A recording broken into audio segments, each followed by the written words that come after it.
name to throw a football until the warm-ups prior to that game. We didn't recognize them. That was just a semi-pro league that if you couldn't make it in the NFL, that's where you went. Namath would be the central character of an incredible pregame drama in Miami. Ironically, Joe's coach, Weave Ewbank, had gone to great lengths to avoid controversy. He wasn't entirely successful. Well, the thing that I thought happened in Super Bowl III, that Weave handled it great. He took us down there 3 days early, turned the players loose, no bed check. Then we started our week preparation for the team, and he brought the wives in. They roomed with their wives. Well, there's one thing that Weave Ewbank had drummed into our head. He says, whatever you do, don't open your mouth. Don't say anything that might incite these guys. Well, what does Namath do? He makes some remark that there were 5 quarterbacks in the AFL that were better than Earl Morrall. And, we're all saying, Joe, we have to block these people. You don't. One fellow who took particular exception to Joe's criticism of Colt quarterback Morrall was Colt place kicker Lou Michaels. The scuffle at the bar between Namath and Michaels, Joe was saying how they were going to kick the butts of the Colts, and Lou Michaels said not only were the Colts going to kick the Jets' butts, but he would personally that night do the same thing to Joe. And it ended up Joe being a smarter guy, that he ended up buying around the drinks, and everybody ended up having a good time that night. But just when matters finally appeared to quiet down, Namath dropped his ultimate bombshell. He was at a banquet where they honored him, and during a question and answer session where they asked him, what do you think about the game? Who's going to win? He said, well, we'll win, and I guarantee it. Well, I could have shot him, because he upset everything that I had done. But as it turned out, I think it really helped us, because we all felt that way, but none of us wanted to come out and say it. Well, Joe was really the leader of that team, and he says, hey, I'll get up and say it. He got up and blurted it out. And when Joe came out and said he guaranteed the Jets were going to win, our people got angry. And I thought, boy, this is just what we need. We were practicing in Boca Raton, and I mean, we had quality football practices for that game. Shula had to call off the dogs. We were beating each other to death. We were favored by 19 points in that game. It was not even supposed to be a game, and we went in there knowing that these guys couldn't beat us. On their best day and our worst, they couldn't beat us. Well, it turned out on our worst day and their best, they could beat us. It certainly was the worst day ever for NFL Player of the Year, Earl Morrall. All season, Morrall had quarterbacked the Colts brilliantly. But January 12, 1969 was to be his day of infamy. The Jets intercepted Morrall 3 times at the goal line, the most humiliating heist coming just before halftime. On a flea flicker play, Earl Morrall was the only man in the stadium who did not see a wide-open Jimmy Orr. When Earl threw to a different receiver, it was the Jets' Dick Hudson who ended up with the ball. Not only wasn't Baltimore crushing New York, they were losing at halftime 7-0. The Jets built a 16-7 lead that could not be overcome, even by future Hall of Fame quarterback Johnny Unitas.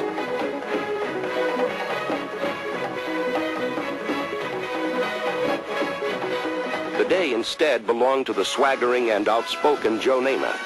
Namath had guaranteed victory earlier that week. Against the Colts, he backed up his flamboyant boasts.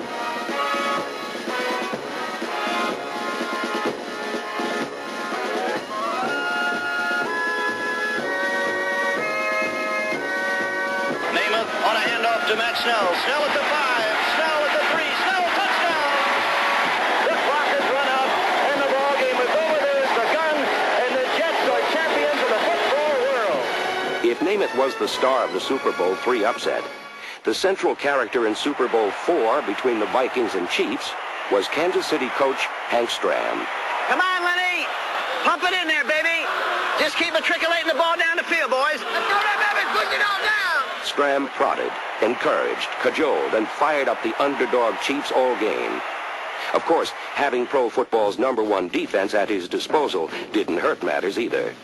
The Viking offense had run roughshod through the NFL, yet the Chiefs held them to a paltry 7 points.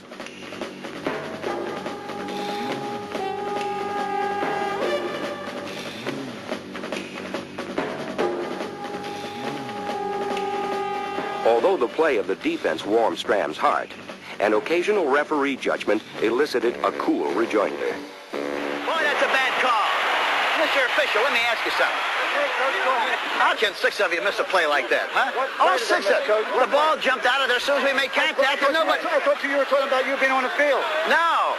What? Hey, we don't give them anything, man. We keep scoring that pressure on, putting the coal in the fire, kicking a pie behind. Let's go. Come on. No frozen rope. Get it up in the air so we can cover this thing, all right? Let's go. 3 field goals gave Kansas City a 9-0 lead. And then, a Minnesota mistake handed the Chiefs a golden opportunity. We got the ball, boys. Strand didn't hesitate, calling for his favorite goal line play.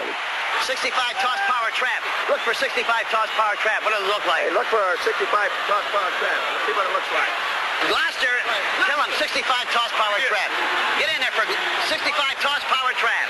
Let's block. Come on, let's get 7 points. Come on, let's go. 65 toss power trap. That might pop wide open, Rats. Get in there. Was that there, Rats? Nice going, baby. Yes, sir, Rats. Yes, sir, boy. Was that there, Rats? Nice going, baby. Yes, sir, Rats. Yes, sir. The mentor. 65 toss power trap. Yeah. I tell you that, baby, is there. Yes, sir, boys. Woo! Nice ball. Nice. Hey, where'd it go? Okay, let's go, boys. Let's go, babes. Was that there, boys? The elementary? Saw it again on television. Go. Coach pumped it in there, boys. Late in the game, the Chiefs drove the final nail in the Vikings' coffin. Quick count. Dawson throws sideline pattern. Taylor home. 25. He cuts back. 20. He's going to go.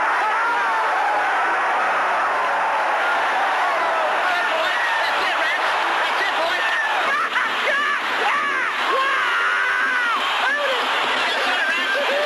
That's it, boys. That's the way, Otis. All right. All right, Otis. The Chiefs won 23-7, ending the AFL-NFL competition at a 2-2 tie. The next season brought a merger between the two leagues, along with the most blunder-filled Super Bowl game ever played. In Super Bowl V, the Baltimore Colts and Dallas Cowboys hooked up in what could best be described as a comedy of errors. Nothing went according to plan. Even when the Colts dusted off a trick play and worked it to perfection, that too turned into an exploding cigar. Despite the endless supply of pratfalls, Dallas took a 6-0 lead, and the Colts would have to rally behind the leadership of legendary quarterback Johnny Unitas, who completed what was then the longest and strangest pass in Super Bowl history. Fires out left side. Incomplete. Taken by Johnson. It's off the fingertips of the intended receiver. Bounced into the hands of John Mackey, and he goes in for the touchdown. The ball was tipped, but it was also touched by one of the Dallas Cowboys, and Bill Renfro is very upset. It was just being in the right place at the right time. It was designed to go to Eddie Hinton. I was clearing out the area. When I turned and looked back, the ball was just coming to me, and I caught it and ran for a touchdown. It wasn't designed. I didn't expect it. But it's just like that inborn reflex. It's the time you catch it, go for the end zone, you know. And it gave us 6 points, which we badly needed at that time. Late in the game, with the score tied at 13, the Cowboys committed their final and most fatal faux pas. The Colts' Mike Curtis intercepted to set up the most exciting finish the Super Bowl has ever seen. 9 seconds showing on the clock. The Cowboys and the Colts all tied up at 13-13. There is the snap. The kick is up. It is long enough. It is Jimmy O'Brien. It is good. The victory wiped out the Colts' bitter memories of Super Bowl III and made them world champions. In Sunsplash, New Orleans, Super Bowl VI welcomed a surprise visitor, the Miami Dolphins. In their first 4 years, this expansion team sought only respectability. Now, they were one win away from a world championship. While the Dolphins anticipated a bright future, the Dallas Cowboys were haunted by a history of losing the big games. They were always next year's champions. In Super Bowl V, they came up 5 seconds short. They were determined not to be denied again.